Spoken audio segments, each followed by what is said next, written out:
വാർത്തകൾ തുടരുന്നു. ഇടുക്കി അടിമാലി ഇരുമ്പുപാലത്ത് പ്രവർത്തിച്ചു വരുന്ന സ്റ്റേറ്റ് ബാങ്ക് ഓഫ് ഇന്ത്യയുടെ ബ്രാഞ്ച് മറ്റൊരു സ്ഥലത്തേക്ക് മാറ്റാനുള്ള നീക്കത്തിനെതിരെ പ്രതിഷേധം. ഈ നീക്കം ബാങ്ക് അധികൃതർ ഉപേക്ഷിക്കണമെന്ന് ജനകീയ സമിതി ആവശ്യപ്പെട്ടു. അടിമാലി പഞ്ചായത്ത് പരിധിയിൽ വരുന്ന പ്രധാന ടൗണുകളിലൊന്നാണ് ഇരുമ്പുപാലം.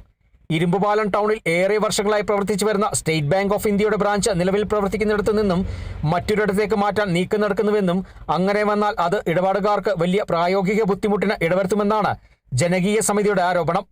ബാങ്കുകൾ ഗ്രൗണ്ട് ഫ്ലോറിൽ പ്രവർത്തിക്കണമെന്ന മാനദണ്ഡം വന്നതോടെ നിലവിൽ പ്രവർത്തിക്കുന്നതിന് സമീപം തന്നെ സൗകര്യപ്രദമായി കെട്ടിടം നൽകാൻ ഉടമ തയ്യാറായിട്ടും ചില ഉദ്യോഗസ്ഥരുടെ വ്യക്തി താൽപര്യം മുൻനിർത്തി ടൗണിൽ നിന്നും 1 കിലോമീറ്ററോളം ദൂരത്തേക്ക് ബ്രാഞ്ച് മാറ്റാൻ നീക്കം നടക്കുന്നുവെന്ന് ജനകീയ സമിതി അടിമാലിയിൽ വാർത്താസമ്മേളനത്തിൽ ആരോപിച്ചു.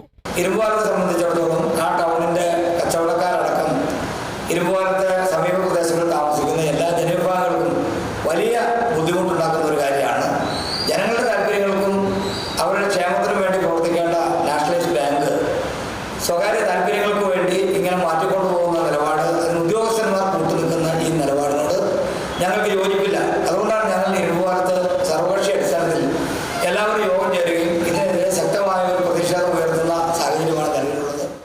ടൗണിൽ നിന്നും ബാങ്ക് ദൂരേക്ക് മാറ്റപ്പെട്ടാൽ വിവിധ ഇടങ്ങളിൽ നിന്നും ഇടപാടുകൾക്ക് എത്തുന്ന സാധാരണക്കാരായ ആളുകൾക്ക് വീണ്ടും മറ്റൊരു വാഹനം പിടിച്ച് ബാങ്കിലെത്തേണ്ട സ്ഥിതിയുണ്ടാവും.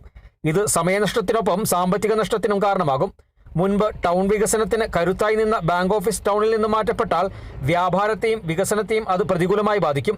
ഇതുമായി ബന്ധപ്പെട്ട് നടക്കുന്ന നീക്കം ബാങ്ക് അധികാരികൾ ഉപേക്ഷിക്കണമെന്നും അല്ലാത്തപക്ഷം സമരത്തിന് രൂപം നൽകുമെന്നും ചാണ്ടി പി അലക്സാണ്ടർ, ബേബി അഞ്ചേരി, ടെന്നി തോമസ്, കെ രാജൻ, ജോജി വർഗീസ് എന്നിവർ വാർത്താസമ്മേളനത്തിൽ പറഞ്ഞു. Kerala Vision News, Idukki.